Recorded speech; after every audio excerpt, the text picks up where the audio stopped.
Welcome back to another journey into the most disturbing chapters of documented history, where the truth proves far more terrifying than any work of fiction. Before we delve into tonight's nightmare, please take a moment to subscribe if you haven't already, and hit that notification bell. If this story captivates you, share it with someone who appreciates the chilling intersection of fact and horror. Tonight, I'm taking you to rural Bavaria, Germany, to March 31st, 1922, where an entire family was brutally murdered in circumstances so bizarre that the case remains unsolved over a century later. This is not legend. This is a meticulously documented police investigation that has baffled experts for more than 100 years. What makes the Hinterkaifeck murders uniquely terrifying is the evidence that someone had been secretly living on the property for weeks before the murders. Watching, waiting, preparing. 6 people died that night, and despite one of the most intensive investigations in Bavarian history, the killer was never found. This is the complete account of Germany's most haunting unsolved crime. A true story that challenges our understanding of what one human being is capable of doing to another. Prepare yourself for documented evil that defies explanation. In the rolling hills of Bavaria, 70 kilometers north of Munich, stood a farmstead so remote that its nearest neighbors lived over a kilometer away through dense woodland. The property was known locally as Hinterkaifeck, literally behind Kaifeck, named for its position behind the small hamlet of Kaifeck in the district of Schrobenhausen. In March of 1922, this isolated farm became the scene of one of Germany's most brutal and baffling crimes, a mass murder that would confound investigators for generations. The Gruber family had lived at Hinterkaifeck for decades, working the land and raising livestock in the traditional Bavarian manner. Andreas Gruber, 63 years old, was the patriarch of Stern, practical man known throughout the region for his agricultural expertise and his fierce independence. His wife, Kazilia, 62, managed the household with Germanic efficiency, maintaining their home and caring for their livestock with the dedication that rural life demanded. Living with them was their widowed daughter, Victoria Gabriel, 35, who had returned to the family farm after her husband's death in the Great War. Victoria brought with her 2 children, 7-year-old Kazilia, named for her grandmother, and 2-year-old Joseph, whose parentage was the subject of local gossip, since he had been born 3 years after Victoria's husband had died in battle. The household was completed by their maid, Maria Baumgartner, a 44-year-old woman from a neighboring village who had worked for families throughout the region. Maria was known for her reliability and discretion, qualities highly valued in rural communities where privacy and propriety mattered above all else. Hinterkaifeck was a substantial property by local standards, with a large farmhouse, barn, and various outbuildings arranged around a central courtyard. The farmhouse itself was a typical Bavarian structure, built of thick stone walls and heavy timber, designed to withstand the harsh alpine winters. The upper floors contained the family's living quarters, while the ground floor housed storage areas and workrooms essential to farm operations. The isolation that had once been the family's protection became, in March 1922, their greatest vulnerability. The nearest road was a narrow dirt track that wound through dense forest, passable only on foot or by horse-drawn cart. During winter months, heavy snow often cut the farm off from the outside world for days or weeks at a time. This remoteness meant that the Gruber family lived largely self-sufficient lives, depending on their own resources and rarely receiving unexpected visitors. But in the weeks preceding March 31st, 1922, Andreas Gruber began noticing disturbing signs that their isolation was not as complete as they had believed. The first indication came in early March, when Andreas discovered fresh footprints in the snow leading from the forest to his house, footprints that stopped at his kitchen window and then led around the building before disappearing back into the woods. Andreas mentioned the footprints to his son-in-law, Lorenz Schlittenbauer, during a visit to the village. Schlittenbauer, a local farmer and the father of young Joseph Gabriel, suggested that the tracks might belong to a vagrant seeking shelter, or perhaps someone lost in the forest. But Andreas shook his head grimly. The footprints, he explained, showed someone who knew the property well, someone who had approached the house deliberately and had taken time to peer through windows before retreating. More disturbing discoveries followed. Andreas found that the lock on his tool shed had been tampered with, showing scratches that suggested someone had attempted to pick it. Items in the barn had been moved, subtle rearrangements that might have gone unnoticed by anyone less familiar with their property. Most unsettling of all, Andreas discovered evidence that someone had been in the hayloft of the barn, where the straw showed the clear impression of a human body, as if someone had been sleeping there. The family's unease grew when they began hearing sounds at night, footsteps in the courtyard, creaking boards in the barn, and what sounded like voices whispering in the darkness beyond their windows. Kazelia became increasingly nervous, jumping at every sound and insisting that the shutters be kept closed after sunset. Even practical Andreas began carrying his hunting rifle when he ventured outside after dark. The situation escalated when their previous maid, Maria Schwartz, suddenly quit her position without explanation. Maria had worked for the Gruber family for 2 years and had seemed content with her employment. But in mid-March, she appeared at the kitchen door, packed her belongings, and announced that she was leaving immediately.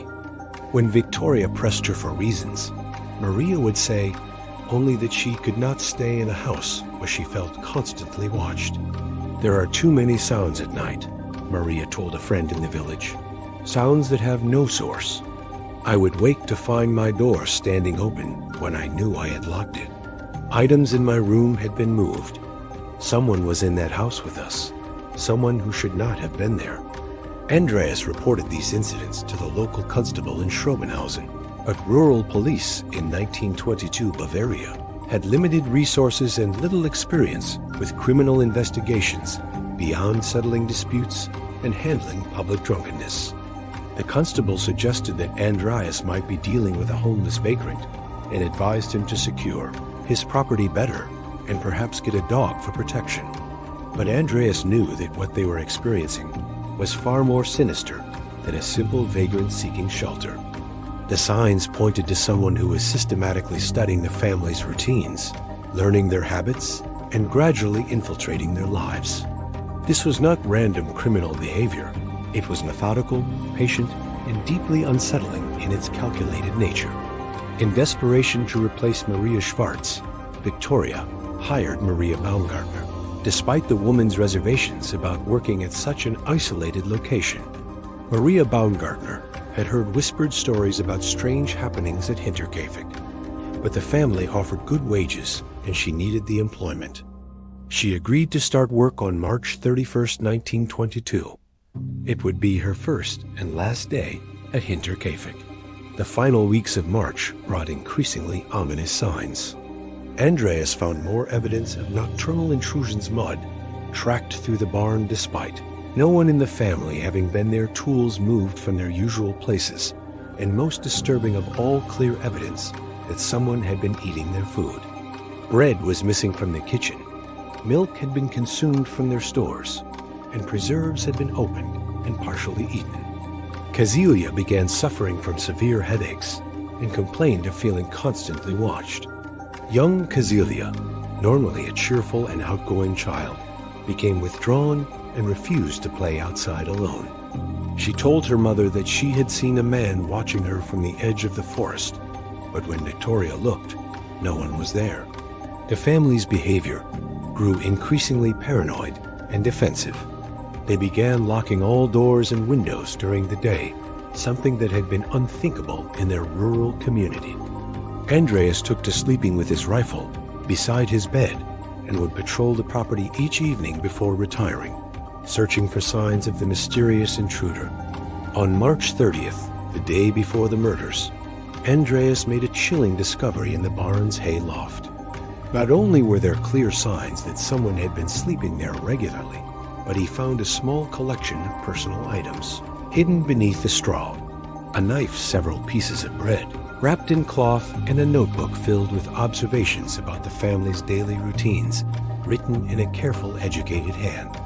The notebook contained detailed notes about what time each family member rose in the morning, when they fed the animals, when they went to bed, and when they were most likely to be alone in various parts of the property. It was the methodical record of someone who had been watching them for weeks, studying them like specimens, preparing for something that Andreas could not begin to imagine. That night, March 30th, Andreas gathered his family in the kitchen and told them what he had discovered. The children were sent to bed early, but the adults sat up late into the night, discussing whether they should abandon the farm and seek shelter with relatives in Munich. Cecilia begged her husband to leave immediately, but Andreas was reluctant to abandon everything they had built. "We'll decide in the morning," he told his family. "One more night, and then we'll go to the authorities in Munich and demand proper protection." It was a decision that would cost all of them their lives. The last entry in the mysterious notebook, discovered later by investigators, was dated March 31st, 1922. In the same careful handwriting were the simple, chilling words, "Tonight, they know too much. It ends now." The murders at Hinterkaifeck began in the early evening hours of March 31st, 1922, with a methodical precision that would later horrify investigators. The killer, who had spent weeks studying the family's routines, struck when they were most vulnerable during the evening chores, when family members were scattered across the property and unable to come to each other's aid. The first victims were Andreas Gruber and his daughter Victoria, who were killed in the barn while tending to the evening feeding of the livestock. Forensic evidence later revealed that they had been struck from behind with a mattock, a heavy agricultural tool similar to a pickaxe, designed for breaking up hard soil. The weapon belonged to the family and had been taken from their own tool shed, adding a deeply personal violation to the brutality of the crime. Andreas had been struck twice in the head with tremendous force, the first blow likely stunning him, the second killing him instantly. Victoria had been struck once, a single devastating blow that shattered her skull. The positioning of the bodies suggested that she had tried to run toward the house, perhaps to warn the others or protect her children, but had been caught before reaching safety. The killer's knowledge of the family's routines was evident in the timing of the attack. Andreas and Victoria always performed the evening chores together, and they always followed the same pattern: first the barn, then the chicken coop, finally securing the property before returning to the house. The murderer had waited until they were in the barn, away from the house where their screams might have alerted the others. But the killer's intimate knowledge of the family extended beyond their routines. After murdering Andreas and Victoria, instead of fleeing, he proceeded methodically to eliminate the remaining members of the household. This was not a crime of passion or opportunity. It was a calculated execution, carried out by someone who had planned every detail. Cecilia Gruber, the family matriarch, was the next victim. She was killed in her bedroom, struck in the head while apparently preparing for sleep. The angle of the wound suggested that she had been taken completely by surprise, struck down by someone she may have trusted enough to allow into her private quarters. Her nightgown showed no signs of struggle, indicating that she had little or no warning before the attack. The murder of 7-year-old Cecilia Gabriel was perhaps the most disturbing aspect of the crime. The child was found in her bed, killed by a single blow to the head. The careful positioning of her body and the fact that her blankets had been pulled up to her chin suggested a grotesque attempt by the killer to make her death appear peaceful. This twisted gesture of mock tenderness revealed a psychopathic mindset that could commit brutal murder while maintaining some perverse sense of propriety. 2-year-old Joseph Gabriel presented the killer with a different challenge. The toddler was too young to be a threat or witness, yet the murderer's need for completeness compelled him to eliminate even this innocent child. Joseph was killed in his crib, struck with such force that investigators later struggled to understand how anyone could bring themselves to commit such an act against a helpless infant. The final victim was Maria Baumgartner, the newly hired maid who had arrived at Hinterkaifeck that very morning for her first day of work. Maria's murder was particularly revealing of the killer's psychological state. Rather than allowing her to escape, she was, after all, a newcomer who posed no threat to his secret surveillance of the family. He felt compelled to eliminate her as well. Maria had been killed in the servants' quarters, struck while apparently trying to hide. Evidence suggested that she had heard the sounds of violence from the main house and had attempted to conceal herself in a storage closet. The killer had methodically searched for her, eventually discovering her hiding place and murdering her with the same brutal efficiency he had shown the others. What made the Hinterkaifeck murders uniquely horrifying was not just the brutality of the killings, but the evidence of what the murderer did after completing his grisly work. Rather than fleeing immediately, he had remained on the property for several days, living openly in the house and carrying out normal daily routines as if nothing had happened. This extraordinary behavior was discovered when neighbors finally became concerned about the Gruber family's absence from church services and local social gatherings. In the tight-knit rural community, such absence was highly unusual and cause for concern. When several neighbors walked to Hinterkaifeck to check on the family, they made discoveries that would haunt them for the rest of their lives.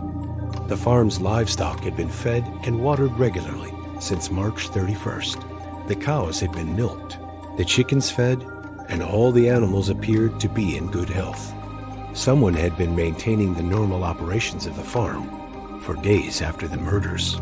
Smoke had been seen rising from the chimney each evening, and neighbors had assumed the family was simply keeping to themselves. Inside the house, the horror of the killer's post-murder behavior became fully apparent. Meals had been prepared and eaten in the kitchen. The killer had used the family's dishes, consumed their food, and even read their books and newspapers. He had slept in Andreas Gruber's bed, worn his clothes, and used his personal effects as if he were the rightful owner of the property. Most disturbingly, evidence suggested that the killer had taken time to arrange the bodies in specific positions. The family members in the house had been placed in their beds and covered with blankets, creating a macabre tableau of peaceful sleep. The killer had even closed their eyes and folded their hands across their chests, displaying a twisted sense of funeral propriety that spoke to a deeply disturbed psychological state. The discovery of the bodies occurred on April 4, 1922, 4 days after the murders, when neighbor Lorenz Schlittenbauer led a group of concerned villagers to investigate the family's unusual absence. Schlittenbauer, who was both a neighbor and the father of young Joseph Gabriel, had been particularly concerned when the family failed to appear at Sunday Mass. The group approached the farmhouse cautiously, calling out the family's names and receiving no response. The front door was locked, but Schlittenbauer knew where Andreas kept a spare key. As they entered the eerily quiet house, they immediately sensed that something was terribly wrong. The first body they discovered was that of Casilia Gruber in her bedroom. The sight of the elderly woman, apparently peacefully sleeping but cold to the touch, sent the group into shock. When they discovered the children's bodies, also arranged as if sleeping, several of the men fled the house in horror, running to the village to summon authorities. Schlittenbauer, despite his horror, continued searching the property and made the gruesome discovery of Andreas and Victoria in the barn. The positioning of these bodies was different. They lay where they had fallen, showing the violence and chaos of their final moments. It was clear that the killer had not bothered to arrange these first victims with the same care he had shown the others. The discovery of Maria Baumgartner's body in the servants' quarters completed the horrifying picture. 6 people, ranging in age from 2 to 63, had been brutally murdered by someone who then remained on the property for days, living among their corpses with a calmness that defied human understanding. Local constables arrived within hours, but it quickly became clear that the scope and complexity of the crime exceeded their capabilities. Word was sent to Munich, and by April 5th, The Hinterkaifeck farm was swarming with investigators, forensic experts, and officials from the Bavarian state police. What they found at the crime scene would challenge every assumption they held about criminal behavior and human psychology. The Hinterkaifeck murders were not just a case of mass homicide. They were evidence of a criminal mind, so methodical, so patient, and so completely detached from normal human emotion that investigators struggled to develop a psychological profile of the perpetrator. The investigation that followed would become one of the most intensive criminal inquiries in German history, involving over 100 investigators and generating thousands of pages of documentation. Yet despite the wealth of evidence, despite clear signs of the killer's prolonged presence at the scene, despite forensic analysis that should have led to identification, the Hinterkaifeck murderer would never be caught. The case that began with mysterious footprints in the snow would evolve into a criminal investigation that exposed the limitations of early 20th century police work and the terrifying reality that some crimes are simply too bizarre, too calculated, and too perfectly executed for justice to prevail. The investigation into the Hinterkaifeck murders began with what appeared to be overwhelming evidence. The killer had spent days at the crime scene, leaving behind fingerprints, footprints, personal effects, and traces of his presence throughout the property. Yet this abundance of evidence would prove more frustrating than helpful, leading investigators down countless dead ends and false leads that only deepened the mystery. Chief Inspector Georg Reingruber of the Bavarian State Police took personal command of the investigation, assembling a team of detectives, forensic experts, and criminal psychologists. One of the first times such a comprehensive investigative approach had been used in rural Bavaria. Reingruber was a methodical man with 20 years of police experience, but nothing in his career had prepared him for the psychological complexity of the Hinterkaifeck case. The forensic examination of the crime scene revealed disturbing details about the killer's behavior after the murders. Analysis of food consumption patterns showed that he had remained at the farm for at least 3 full days, possibly 4. He had cooked meals using the family's provisions, carefully washing the dishes afterward and returning them to their proper places. This attention to domestic order while living among 6 corpses suggested a mind operating under a completely alien moral framework. More unsettling was the evidence of the killer's interactions with the bodies themselves. The careful arrangement of victims in the house, the closing of their eyes, and the positioning of their hands suggested someone who felt compelled to create a peaceful appearance of death. Yet the brutality of the murders contradicted this apparent tenderness, creating a psychological profile that baffled criminal experts. The killer had also spent considerable time searching through the family's personal papers and possessions.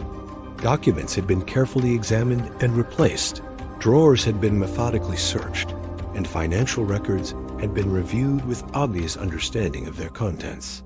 This was not random looting, but a deliberate investigation, as if the killer had been seeking specific information about the family's affairs.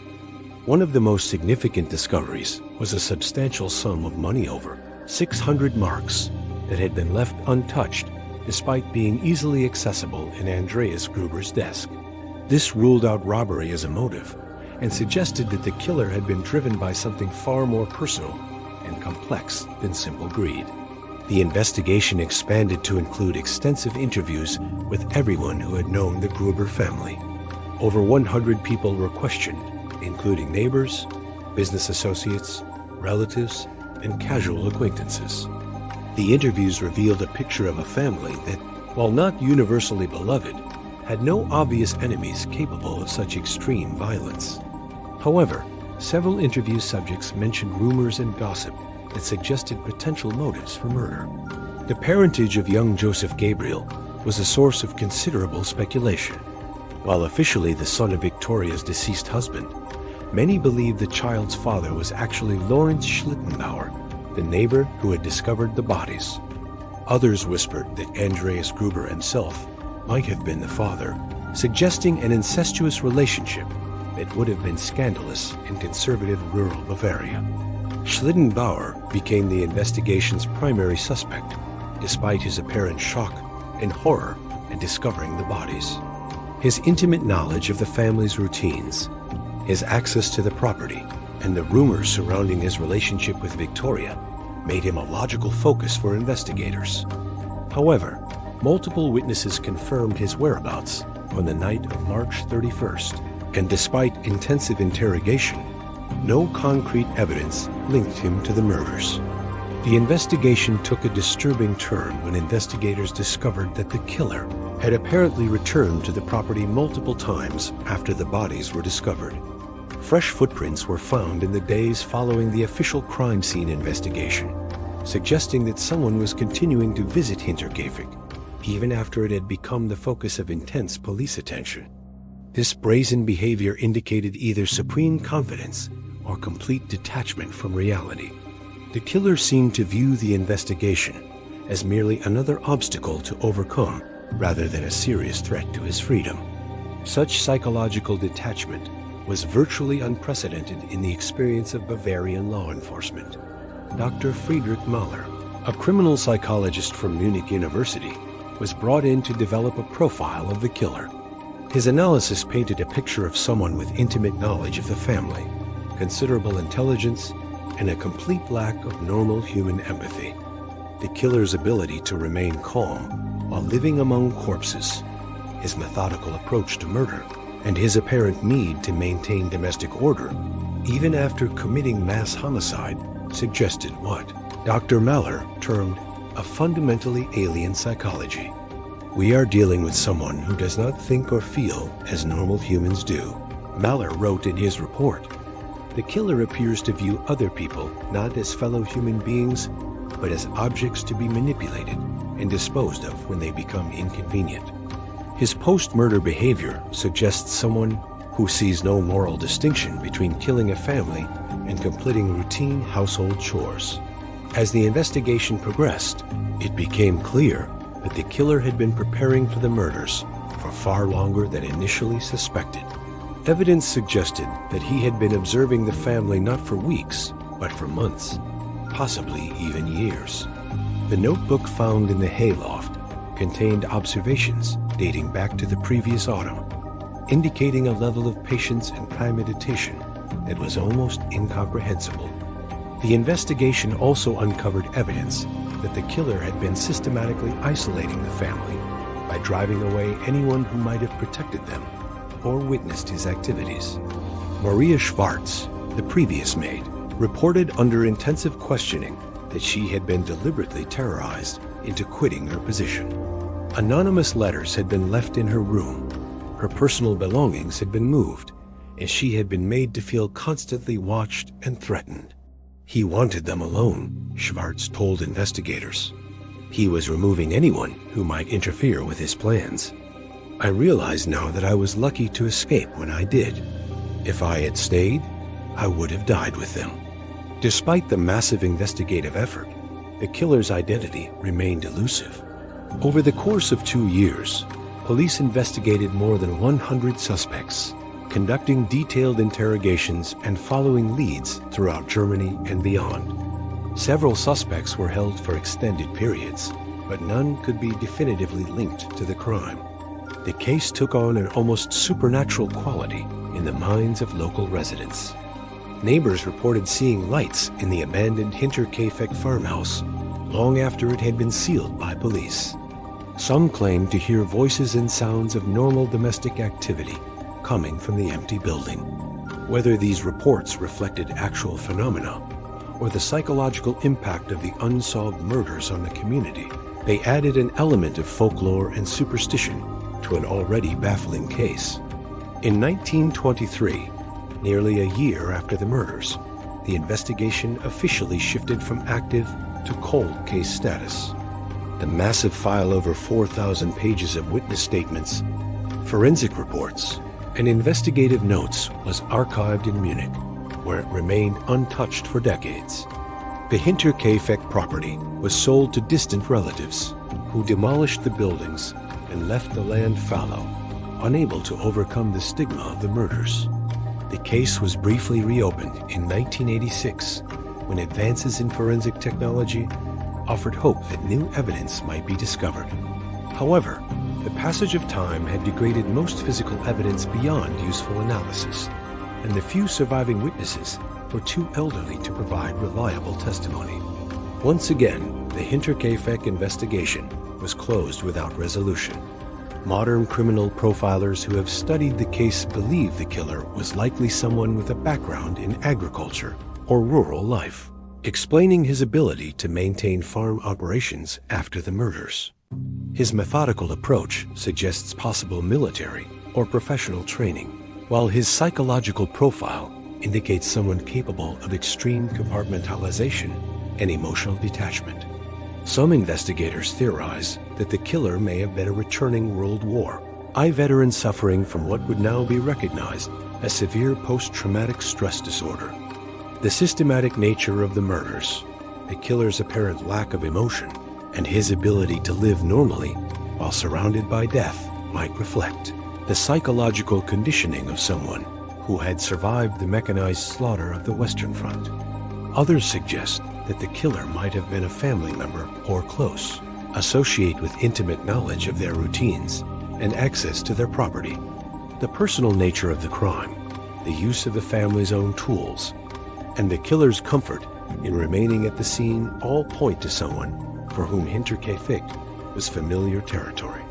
Perhaps most disturbing is the possibility that the Hinterkaifeck killer was never caught because he committed no other crimes. If the murders were motivated by specific circumstances unique to the Gruber family secrets, inheritance disputes, or personal vendettas, the killer might have simply returned to normal life after achieving his objective, carrying the secret of his crime to his grave. Today, the site of Hinterkaifeck lies empty, the buildings long since demolished, and the land reclaimed by forest. A small memorial marker is the only indication that 6 people once died there in circumstances that challenged every assumption about human nature and criminal behavior. The case file remains in the Munich police archives, a testament to one of Germany's most intensive criminal investigations and its ultimate failure. Over 100 years have passed since Andreas Gruber first noticed footprints in the snow outside his farmhouse, beginning a sequence of events that would demonstrate the terrifying reality that some crimes are simply too perfect, too calculated, and too alien to human understanding for justice to prevail. The Hinterkaifeck murders remind us that in the darkness of human nature lie depths that we cannot fathom, capabilities that we cannot predict, and crimes that we cannot solve. Somewhere in the records of that investigation lies the identity of someone who killed 6 people with methodical precision, lived among their corpses with perfect calm, and disappeared into history, leaving only questions that will never be answered. The ghost of Hinterkaifeck is not the spirit of the victims, but the enduring mystery of their killer, a person who demonstrated that the most terrifying monsters are not creatures of legend, but ordinary humans whose capacity for evil exceeds our ability to comprehend or capture them.